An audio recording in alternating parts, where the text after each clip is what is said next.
Welcome to this here thriving moment brought to you by the Sovereign Light Radio Broadcast Anchor FM and made also available on 6 other different platform distributions.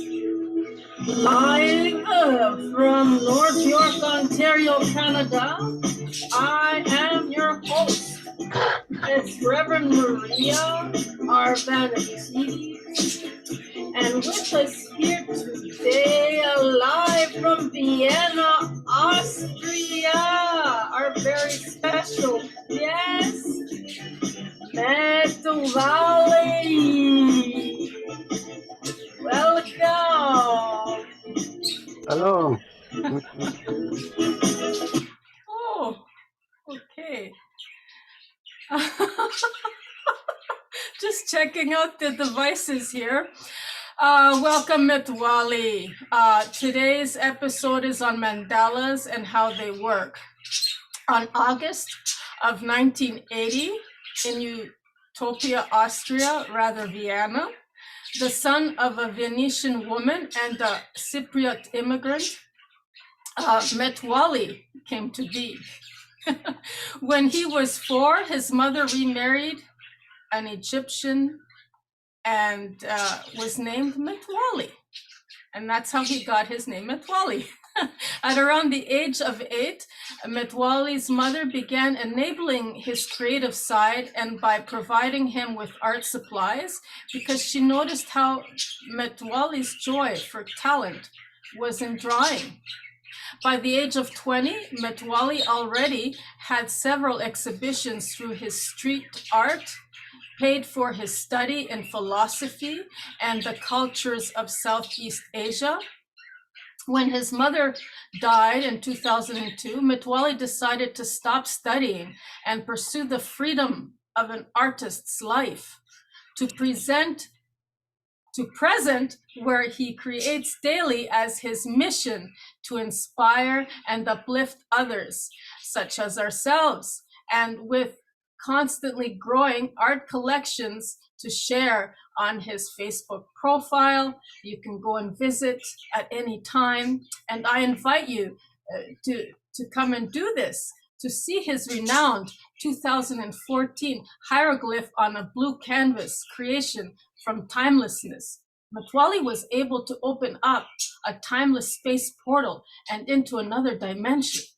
The connection to an alternate self and where he was able to make contact with. This is where 23 tablets of hieroglyphic proportions had appeared to him. Some appear in genetic code-like structures, whilst others of geometrical, including shapes and with a face or two, left up to your interpretation, of course, and in some instances, even some figurines, as well as stellar and solar galactic imprints. It's what makes you feel that you resonate and how you feel when you look at it and how you interpret it in that way. And so what you can get out of it by seeing it, maybe it will activate something within you. You can also find a sample of his mandala crop circle stone carving that represents the coming together of all races on a YouTube video link that I will provide for your viewing pleasures. And for more inspired creations, you can come and visit his website and social links that I will also provide. You can also www.metwaly.org, and that's his website. And for more information, let's expand further on these things and on the mandalas and how they work. With you here today is Metwaly. Greetings. Nice to see you. Wonderful. So, Metwaly, these tablets, I'm not quite sure which way they appear. There's like a tearing on one corner of the last two, or is it the first two, or is it, is that supposed to be upright at the top, or is it supposed to be on the bottom, or is it supposed to be vertical? How am I supposed to look at it correctly to interpret? Yeah, I think it will be the most useful if I tell the story how they exactly came to be. So then it might be easier to access it. So um, like some years ago, I was trying to heal a past portion of myself. I came to the conclusion that I'm not only here, but I also was another person in another life. So there was this aspect of me that needed more caring and healing and love, you know. So I tried to send this past self of myself love and appreciation, you know, and say like, ah, you exist too, you know, like seeing what I am also. In doing that, while I was doing that, I was this is my interpretation of what went down. I was contacted by my future self. So that was very exciting, but I maybe did not know it right at the time. But exactly when I was sending this love energy to my past self, my future self sent something to me. So it was like, wow, very surprising and vitalizing. So how it went down was that I saw them in front of me, and I saw these signs like hovering there, like in my inner vision, you know. So I didn't really see them, but I saw them like in my mind, one could say, you know, when you imagine things like in that way. But it felt very, very intense. And this went on for quite some time until I decided like, okay, I will write them down. You know, this is like something, you know, and I wanna see what it looks like, what it feels like. So at home I had a blue paper, you know, so it was like a special paper made out of brass, not of out of wood. It comes from Tibet, so I bought that like years ago, and it had the color blue, and I loved it, you know. So I took a white pen and wrote it on this blue paper. Because the signs I saw, they were in glowing light, you know, and I wanted to reflect that. I wanted to show that, you know, so that you can feel it. So I wrote them down like in 3 days. It took me actually some time because I folded the paper, you know. So I can show you because I have it here right now as for all the people that are watching, you know. Um, so what Maria is talking about is this thing, and now it's some sort of a book, you know. It looks like a book, so you Oh can fold wow! it, you know? But you can fold it in different ways, you know. So it's the individual pages, you know. It works differently because if you fold it like that, you know, it's the entire paper, you know. It's like a big paper. So if I wanna read it, you know, I fold it back together and I just open the side I wanna see, you know, something like that. So Wow! to make it for other humans easier, you know, I photographed every individual page and I put it on my Facebook page. You know, it's all of these things are in albums, downloads, photos. You know, in that file. You know, so there you could find it on my profile. You know, every individual page. You know, because I cannot tell how they connect, you know. I could not make one after the other. I made it like I feel how they are done, you know, but it's not like a normal book, you know. So you have this, I don't know, many pages and they are all different, but photographed every single one of them so you can look at them individually. The story itself, I needed like several years to understand what is actually written there. And what is written there is like the story of the consciousness, how it develops after all these 1,000 years, you know, and what we accumulate and how consciousness itself rose to be, and it is actually the history of the entire cosmos, one could say, you know. But at the end, the funny thing is that it comes out that nothing ever changed and that everything is happening simultaneously. While it fits so neatly together to how it came to be, how I came to be to create them, you know. So in this fashion, it may sound more magical than it actually was. So because while I was doing it, I was just seeing these signs and just writing them down, not much conscious effort, So the only effort I took, was like the joy of creating it, and this is how I do all things, as also the mandalas, So I created all of them because I wanted, because it's so much fun to create them.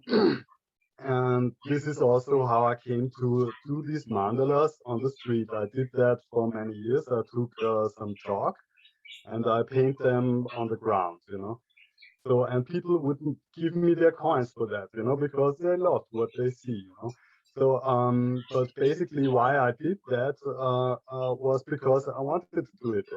I was very inspired to do that because there's one central motive. It is the sun, So I like the sun very much, and also it was for me very needed to do my street art, So it has to be kind of warm to do that. If it's too cold and rainy and windy, Can I it's stop not a you? good idea. Can I stop you if I may? It's almost like you're accessing multidimensional realities here. And if I can just go back to that, the hieroglyphs that I call them that anyway, and the tablets, they're almost like cards. And each card, it kind of separates like a loaf of bread with each slice that represents a different reality, it almost seems like. And you're like opening up again another way of looking at it from another perspective, which might be a whole different reality altogether, like you're saying, simultaneously all combining like a multidimensional reality. And you're bringing that into a 3D interpretation, trying to make sense of it. And it's like, wow, it's just mind blowing, right? And I'm like, okay, how do we ground this? And now you're going into the mandalas. Okay, so this is what I just wanted to capture this a little bit so viewers can understand what you were showing there in kind of like a playing card type of thing. You condensed it and put it together like a loaf of bread. And then you kind of, that's what I'm describing here.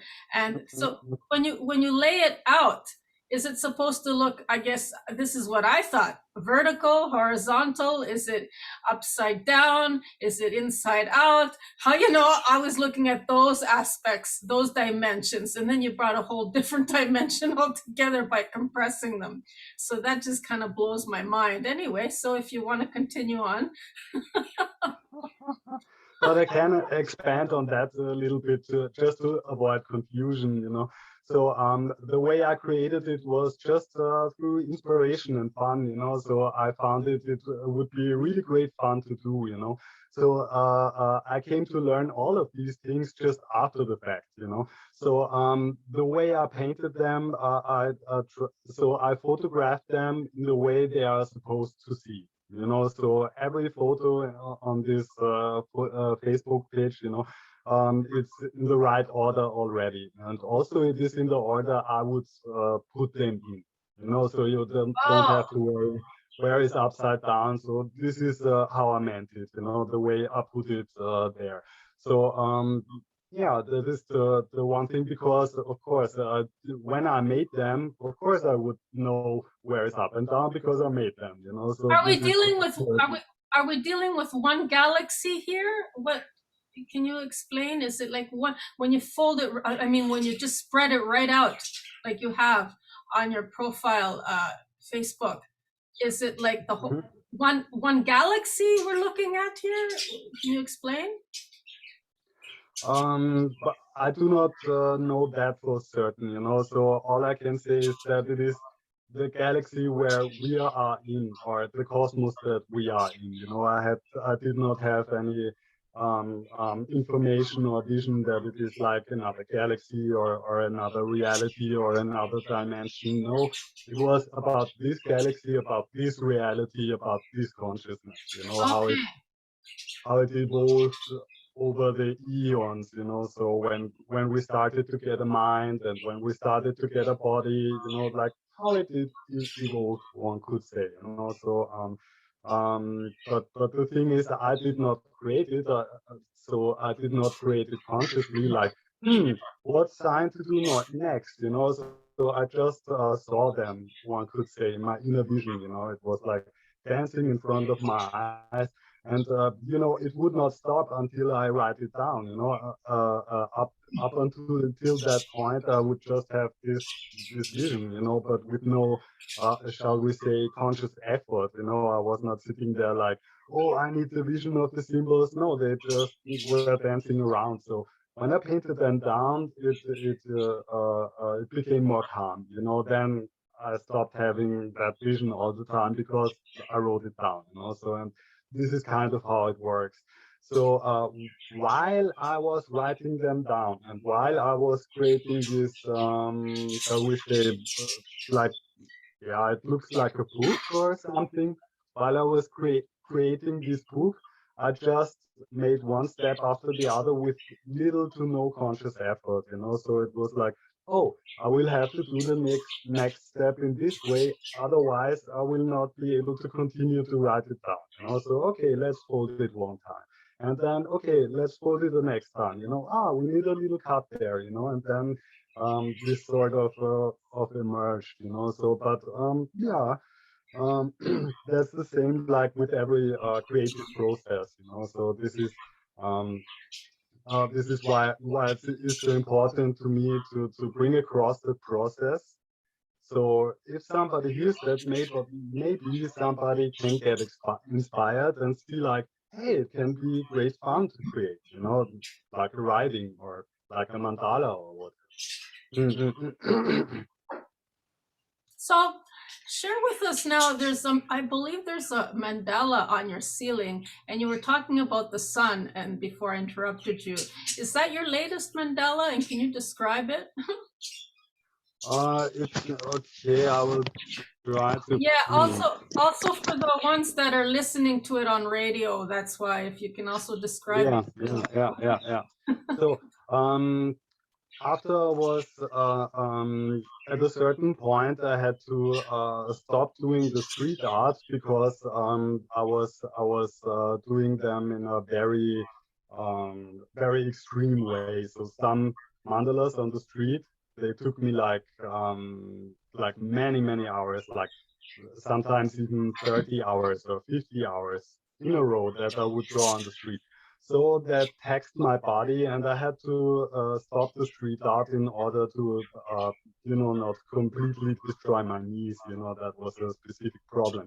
So my friends gave me this present to my birthday. It was like wooden wheels, so I could put some canvas on it and started painting it, so that I wouldn't have to paint it on the street.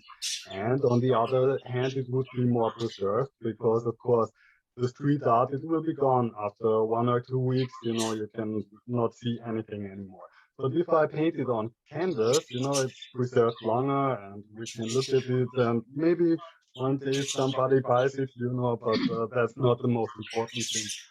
My favorite motif when I create mandalas is always the sun, because I love its warmth, and for me up in north, it's very important. When it's there, it's very cool. So the mandala on my ceiling that I painted depicts that. So I can try to carry you there. Um, of my all of my mandalas that are ready, the other paintings are not ready.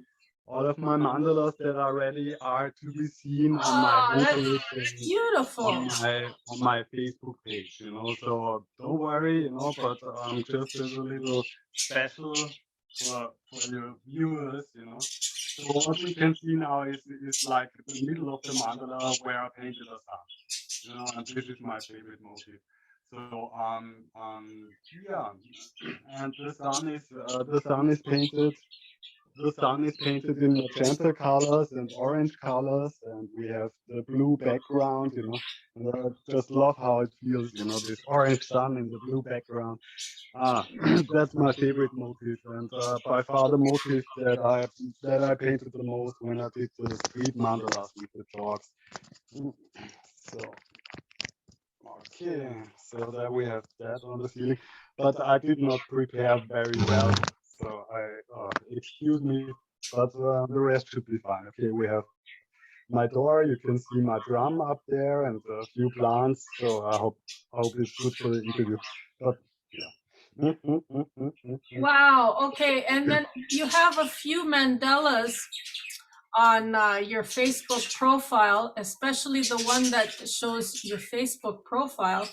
Now, is Yeah. this one of the old ones or one of the newest ones? And what is, I don't know, it looks like one of those, when you go for deep coral dives, and you wear that spacesuit kind of thing and you go underwater for collecting deep coral divers, they wear these helmets and it looks like a steam coming. I don't know. Can you explain? Is there a name for this? And how did you go about making this, your Facebook profile picture? Yeah, the mandalas. So that is the thing. I always created them in the same way, and while I do it, maybe I see the colors, maybe something like that. But it was inner challenge for me to just go there and do it. Be inspired or not. So often when I started the process, maybe I knew what I was doing, but maybe I did not know what I was doing. So it's often so with my intentions, it's always the same to go there and create the best mandala in the world or something like that, because I enjoy it so much. But it was not always like pre-planned. So at the beginning, I was asking myself, maybe I should do sketches before, and maybe I should think very hard about how to do it and do it very slowly and something like that. But a friend of mine told me like, no, it would be far cooler and better and more awesome, if you just went there and just did it, so without, testing before and everything like that. And that was the great joy, about drawing on the street, because if it was trash, if it was not good, so I could just leave it, so it wouldn't matter, so I just don't take a photo or whatever. Where exactly is this? Where exactly is it is in Vienna. It is so I painted all of them in Vienna because that's the city I'm in, and yeah, I had great joy in doing that. I don't know where exactly it is. It only makes sense for the people who live in Vienna. It's like in the inner city. There was a certain place where I always did that. Um, yeah, it was on the Ring, the Jonas Handle, but if you're not in Vienna, you will not know the Jonas Handle. It's like a place in the inner city. So right? So what I'm getting same at way. is it's the feeling that you got, the vibes that you got from that certain space, that certain place at that certain time that I don't know when it was, that gave you the impulse to kind of feel it out and channel your environment and draw this. This is what I'm getting at. No, I started my street artist thing in a very humble way.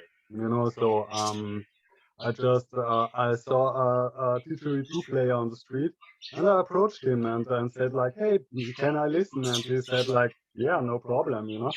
And I was sitting across a certain store where you can buy stuff for school, you know. And he was playing, and I was seeing this store, and then I had this crazy fantasy. I could buy some chalks and draw on the street, and so I asked him if he would be bothered by this, if I draw a little something beside him, and he said, "No problem, of course, go on." So it all started like very fun, and then people gave me like 100 shilling, I mean, that money doesn't exist anymore, but I was pretty young. I was around 14 or something, and I was very excited and impressed, so like, yeah, draw something on the street, people give me money, it's great fun, so I continued doing that on several places, so it was yeah, and I did it like I don't know, once a month or every 2 months or something like that, because I was young, I did not have too much to do or something. And with the time, it became more and more fun. And I discovered if I go to that place where I ended up always going, there were just the most people, so it was like I had enough space and there were enough people. So after some time I discovered like you cannot do it everywhere and at any time because nobody will see it, and that's that. I mean, I have my fun, but I also want the people to see it, This is why I painted on the ground in the first place. So this was by far the best place I could go to because it was close to a university and it was also close to the inner district and like a really nice place with people who have not necessarily much money, but who appreciate art, and artists. So that was by far the best place. So I ended up there because there were students and old people. And the students and the old people gave by far the most money, something like that. So yeah, of course, why not? Yeah. So this is why I ended up at that particular place. It was like not too magical, but you cannot do it at any place. Of course, it's good if you can feel inside. So how I made that picture in particular that you are talking about is like the principle was always the same. I choose that one point, a specific point where I start with. And this specific point is like the sun. It's like the inner self. It's like the starting point. So, and the most inner part, it's not very big. So you don't have to think much, so to create something, and no matter how small it is, it is enough to start the rest of the mandala. And so as I see it, it's always the same. If you look at the middle, this is where I would start in my mind, this is also where I would start to draw because it was not possible in any other way, you know. Otherwise, I would step into my own drawing and stuff like that. So I had to do it that way. So I would decide one specific point in this world, wherever it is, and start there, and this is all the magic, so you don't need much magic to start. So in this case also, I started with one point, and in my mind, I depict the sun. Yeah, yeah. And then you have an outer sphere around the sun, and then you have an even bigger sphere, around the sky, and this is how every mandala, in my case, I don't know about other people, are structured, So also the mandala itself is supposed to be like the mirror of yourself. So when I did the mandalas after many years, so because I did not just paint one, I painted one every week after some years, So this is why I have quite a few, a collection of quite a few mandalas, one could say. And of course, if you do it every time with the same principle, of course, you start to reflect, So what you do will reflect everything that is around, So every motive, every motive reflects on what is happening now within me or in the world simultaneously. So in the spring, I would have like more more flowery motifs. In the winter, I would really draw something very blue or cold looking. Or in the summertime, I would paint something that is reflects really the heat of the sun. So and of course, the better I became in this, in feeling the current energy, the better feedback I got from all the people that were walking by. So there I also noticed, yeah, of course, if you do art, it is in conjunction with the other people. It's not like just for my own pleasure, but also to see the feedback, and to hear the feedback, and see how the people react. So after the years, the people, so to speak, teach me, and also the art, and also what I wanted myself to see, teach me what to do in that regard. And the only thing one can do if you want to draw a mandala is just do it, and the next one it will look better, and the next one it will look even better, So this is just it's all a matter of that you just begin with the action, just that you say, okay, right now, right here, I'll start. That's all it takes. And as soon as you start, you will see it's fun, it's joy, it almost paints itself, so this is what I try to bring across, that it's, yeah, great fun to create. Mm, mm, mm, mm. Guided Especially relief, with it looks mandala. like. It's a guided relief. You're being guided, and you're releasing all this self-expression, but at the same time you're receiving different messages that you're interpreting to us, and it's beautiful. Like your street chalk art I'm looking at right now is your website at Metwaly, metwaly.org. And you can find this when you www.com. And I see this pink mandala, okay, with crystals in the center, and I find it to be very feminine, very soothing. This is what I'm getting out of it. What is it called, or can you describe it a little bit more? Oh yeah, I mean, what you can see here is that when I did the mandalas, I always did something I want to see myself. And with me personally, I love crystals. It's just like I love crystals. Oh, This is like it really, I really love them. Since little on, I love crystals. So what a good idea to make a sun out of crystals, right? So this is like great fun, something like that. So I'm thinking like that, but it's the same. I'm just doing the sun, but in this case, made out of crystals. What an idea. So and then you have these snaky backgrounds, these spirals or something that yeah. are behind the crystals that you can see. They are like in orange on black uh, background. That's the next layer, and the outermost layer is like this real reddish, violet, pink the thing, with the spirals and the orange color, it is just something I love to see. So when I look at it, my mind goes like, I love to look at that. Also this color. So many of my mandalas, they really come also out of what I want to see, what I want to be creative, So with all of my pictures, actually, it was always like a question in my mind, and the question is always the same, like, what would it look like, what would it look like, and if I don't paint it, I don't see what it would look like, but only if I have done it, I can see what it would look like, this Well, specific idea. what I'm seeing here is like almost similar to, how the golden Buddha wheel of life or anything to do with Buddhism, but I'm seeing it like a little glimpse, a little sliver, an angle or whatever if you will, of Shambhala, the inner earth.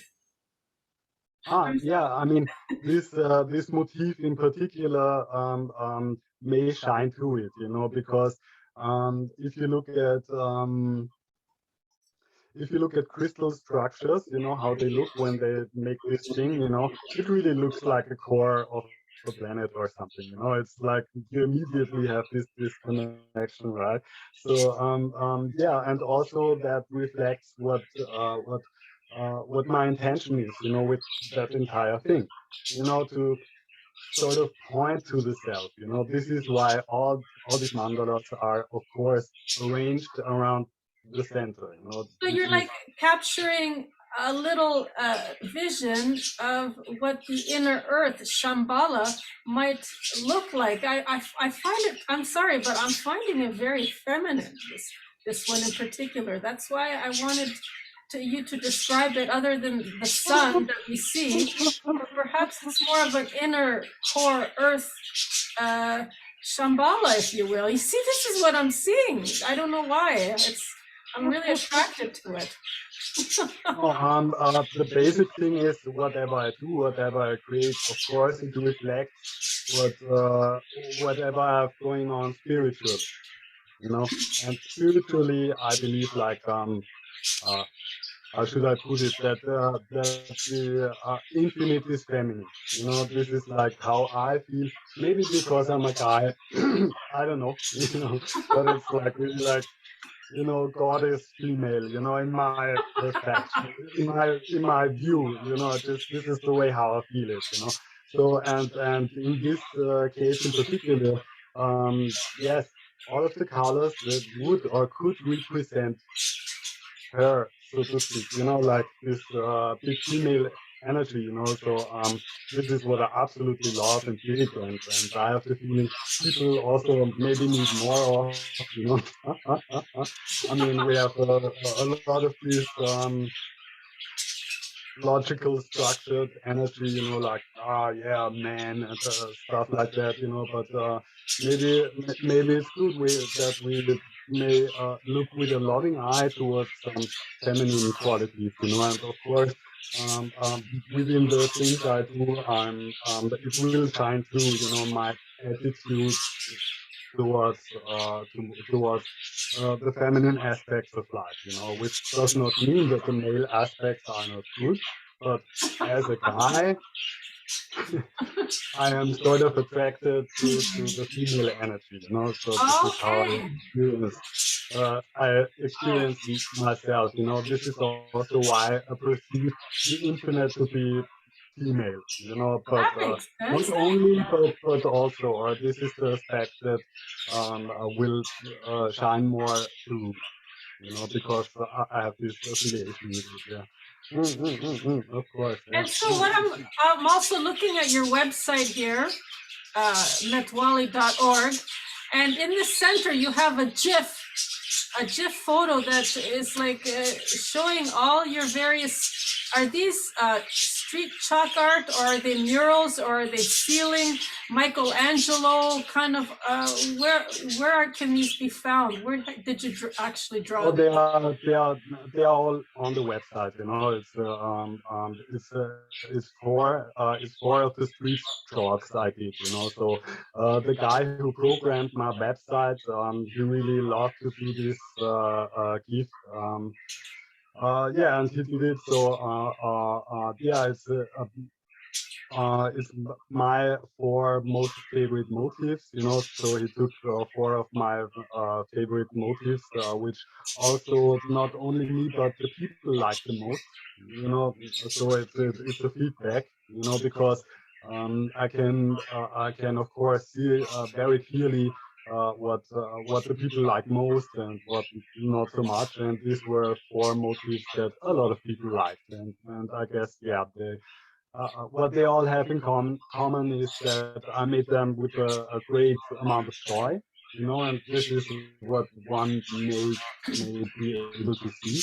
So this is why we took those exact four. Mm. Can you describe your graphic works that you have here as well?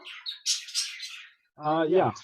So while I was doing my street art and I had to end doing everything on the street. Um, but also while I was doing the street art, I always had a great fun in creating pictures with a ball pen. So this evolved sort of from school, where you have your pages and you doodle around, something like that. And in my particular case, I started to doodle around a little bit more, and then I took a small pad with me, a sketch pad, and then I doodled around a little more.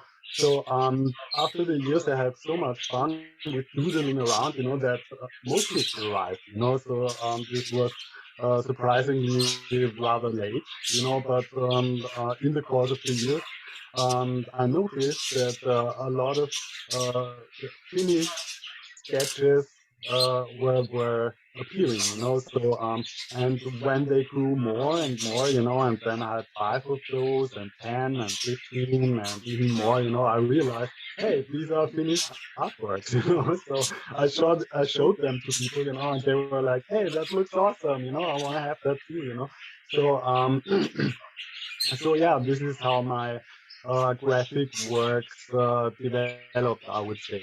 So also with my graphic works, it's the same as with the mandalas. I had so much joy, or I enjoyed so much, that I just have to do it. This is the reason why I do art, because if I don't do it, I get nervous, I get very quirky, I get very anxious, and a very crazy person. But when I do it, I feel much better. I'm calm.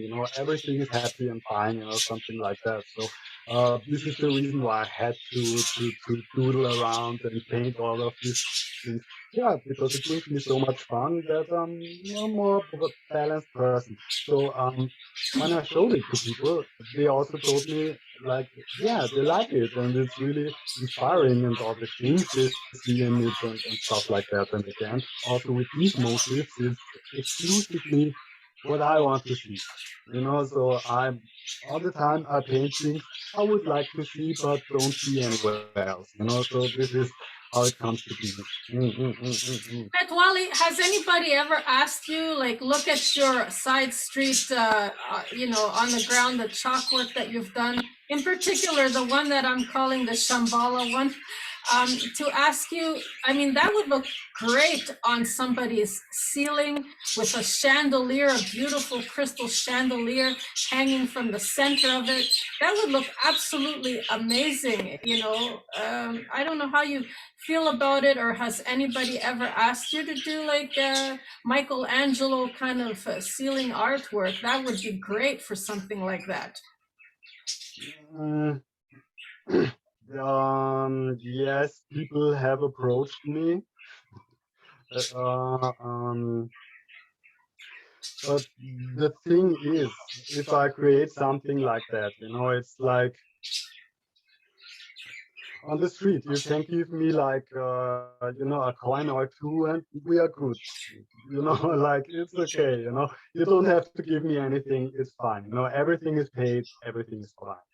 But if I do it for somebody personally, it's like the um, earthly reality that things cost. So like the painting costs, my time costs. It's like this is really an effort. It's work. So it's not necessary. If somebody wants to do that, it has to be clear, that it will cost something. So uh, that weeds out a lot of people, shall we say. So they think like, okay, I give you like this little money, and okay, you can do it. No, it's not that easy. This is the specific reason why I started to paint them on canvas, because then easy, no problem. You can just buy it, and then you have it. We make a price, and then everything's fine. With people commissioning me, it's like we have to get over this hurdle, that things cost a little bit. So if I tell the people how much it would cost, they are mostly shocked, and they say no way, Jose, something like that. And it's fine. But for those people who have the money and can understand, I mean, the thing is, I can also paint these things for friends on the wall. I did a lot, because on my homepage you can see, yeah, there are a lot of things I did on walls, so but it was always paid for adequately, or I did it for a friend as a gift. Like, I'm this rich person, I can give you something. So it's I'm and sorry, then it has value. the way I see it, depending on how big the ceiling is and the space, well, anyway, something about 600 square feet, even, okay? I mean, the actual ceiling, the mural that you would be augmenting, would look at maybe a couple of months of work and strenuous physical exertion to, your arms, and the kind of paints that you would be using, for instance, metallic kind of church-like paints also that kind of medium would take into consideration, you're looking at like possibly into $1,000 or so. As far as money is concerned, I would be charging at least at 2,000. Well, $1,000 anyway. You know. So yeah, so most people I met don't have that kind of money. I mean, it's very fast that somebody wants something like that, but not everybody will pay in that. But I have no doubt that there are such people. Nevertheless, in general, it's like more fun to me to just create without commission. So that I'm just doing my mandalas, and if you like it, you can buy it. If you don't like it, it's okay also. So So what tastes are kind of different. Mm. Yeah, so what kind of are you like working with euros there? What kind of currency is it that in Vienna over there like you're dealing with? Yeah, we have it euros now. Yeah, yeah, yeah. Oh, and what is Yes. right now with what's going on in Vienna? Are you even able to get out to do street artwork and connect with others so that you can get more exposure? Um, um, the the exposure nowadays is not such a big problem, just really because of the internet. So like places like Facebook or even my own homepage or something like that have the possibility to show it to other people. So this is not in these times.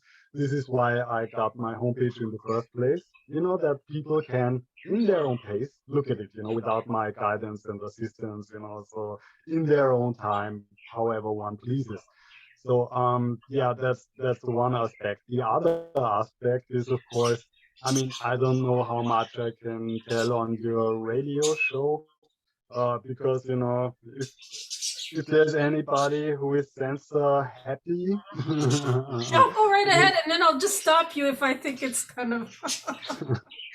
but let's just put it this: things are tough in Austria, and of course, for me as an artist, and but for all people that are self-employed in general, it was tough.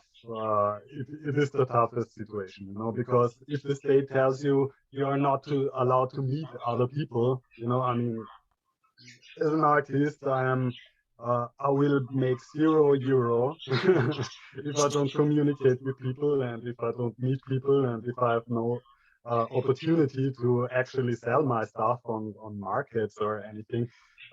Of course, this will be not good for anyone.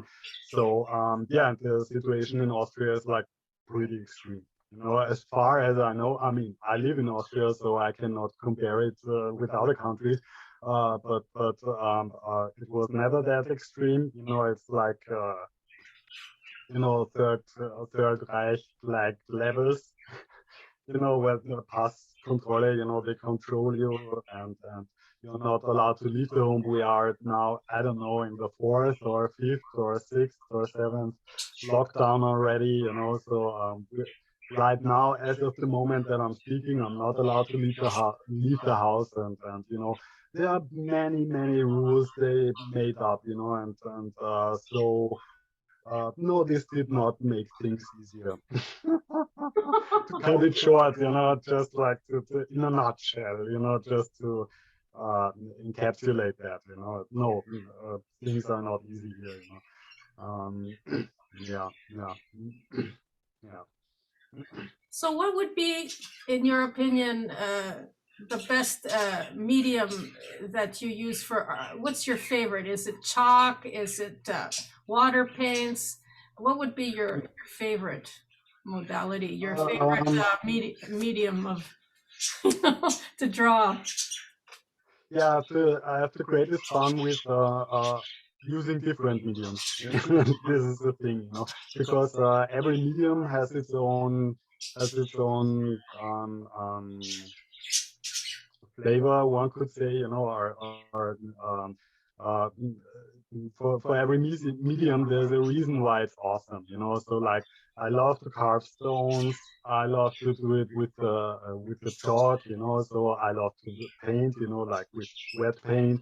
I love to use my ball pen, you know. So this is just a matter of where I have the most fun, you know. And these are mainly the my most favorite mediums, you know. So so my most favorite would be around those three. Nevertheless, I also love to carve wood. I also love to work on crystals, you know. So like, um, just in for me personally, I love matter that much, you know, that I always um, find an idea, or I find something I want to do with it, you know, because I found this piece of wood so awesome, you know, or this piece of stone so awesome, you know, and then I want to do something with it, and then I get this idea. So apart from my main three things that people can actually also buy and give me money for, you know, and stuff like that, you know. Apart from them, I have great fun in also doing these other mediums, you know. But the more it becomes three-dimensional, the more work it is, the less I am inclined to actually sell it, you know, because sometimes things grow to your heart, you know, and then you want to keep them for a while, you know. In Something like that. closing, is there anything you would like to tell us before we end this session here? Anything at all that you would like to express to all of us here, and what you might find the easiest to work with, or what else you might want to share with us in closing? Yes, what I always want to share with the people is like, try to create. It is great fun. Try it out, you know, no matter how, you know. So yes, you can use it a stone like pipestone. It's very soft, you know, and you can work with it very easily, you know. It's great fun. Or painting, or even a ball pen, you know, it's all great fun. So whatever way you can find to also create, you know, I suggest, or I would suggest, I would love, you know, if people would try it out, and maybe they can also see, wow, this is so great fun that I feel very good afterwards, you know, something like that. So this is my most favorite basic message to everyone who will listen to this. Wow, it was a real pleasure, an honor to have you on here.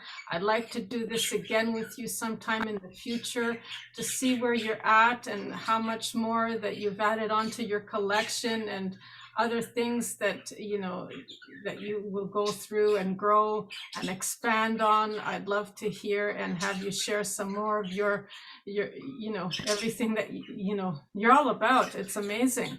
Uh, you know. Thank you, very kind. Thank Lovely. you so very much, Metwaly. Thank you. It was a great pleasure. Thanks for having me.